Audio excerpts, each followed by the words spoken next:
Facebook. So, graduating ka? College? Apo. Hindi po, grade 12 po. Maging FA po, flight attendant. Yan ang usong-usong kurso ngayon, ng generation. Subscribe ka na sa ating channel? Sa YouTube po, apo. Nakasubscribe. Itinalo mo naman ba si Ate Rem? Apo, tapos na po. Legit ka na, ganyan. Napalo mo? Paano mo nalaman yung art? YouTube channel natin. Sa atin po po. Sinong tita? Since graduating, o baka daw kumatutungan niya. Sinong tita mo ba? Actually po natulungan ko po siya. Po. Natulungan ko na yung tita mo. Ano bang pangalan ni tita?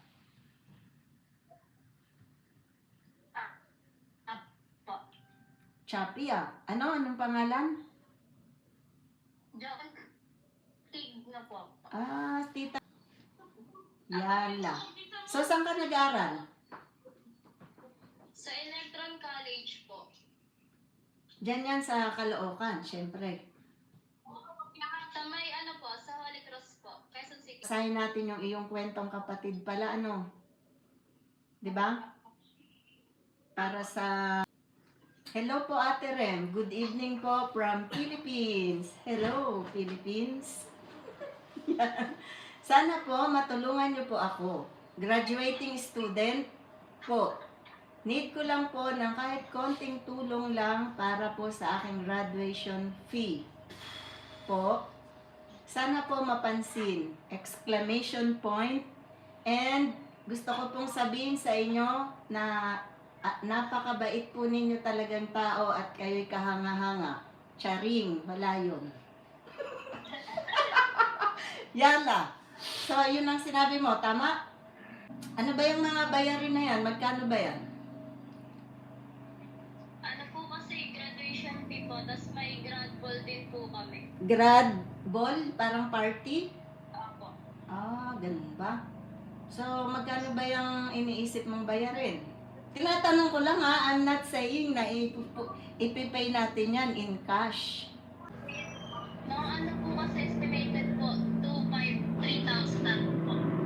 3,000 lahat na, bayad ka na? Opo. Ganun ba? 2,500 to 3,000 po. 2,500 to 3,000. Kailan ba graduation nyo? Sa po, April pa po. Sa April pa. 3,000. Sure ka ba? Nag-graduate ka? Yes po. Sure yan. Alam mo naman si Ate Ren, diretsa yan. So, teka, sino bang nagpapaaral sa iyo? Yung parents ko po. Anong trabaho nila? Kompleto pa si nanay at tatay? Apo, si mama po sa bahay lang po, tapos si papa po driver po.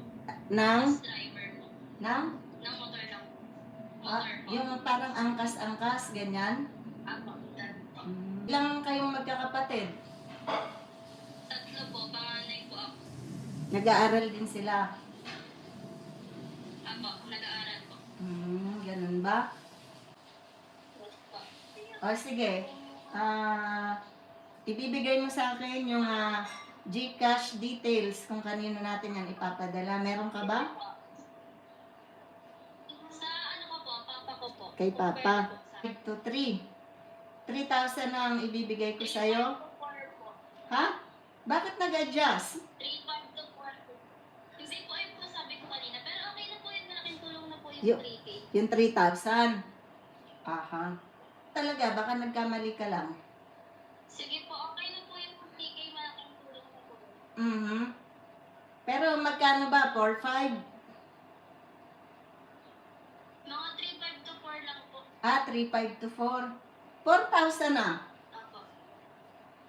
4,000 ang ibibigay ko sa'yo at sabi mo naman, yung si Papa mo nagda-drive ng parang angkas or 4,000 ibibigay ko sa'yo para masettle mo na yung bayarin mo sa school.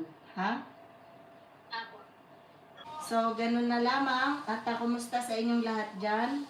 Pwede mo nang sabihin sa papa mo, sa mama mo na hindi na nila po problemahin pa yung pambayad mo sa school. Okay po, thank you po. Ingat ka din po dyan sa Israel. Maraming salamat at magpaalam sa ating mga kapatid. Thank you po, bye-bye po. Iya lang. Okay kapatid, bye-bye. Thank you po, Ate Ren. Magpa-subscribe. Ipagkalat mo talaga yan. Yala. Okay. Yala, bye. Thank you po, Ate Ren. Walang anuman. Ingat po dyan. Okay, God bless and congratulations sa iyong graduation. Yala. Thank you po. Okay, bye-bye. Hello po, Ate Rem.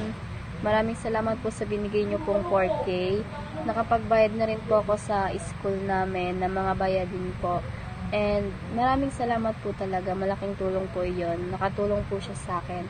And sana po mas marami pa po kayong matulungan na nangangailangan kahit konting tulong lang po. Thank you po. Ala, mga kapatid,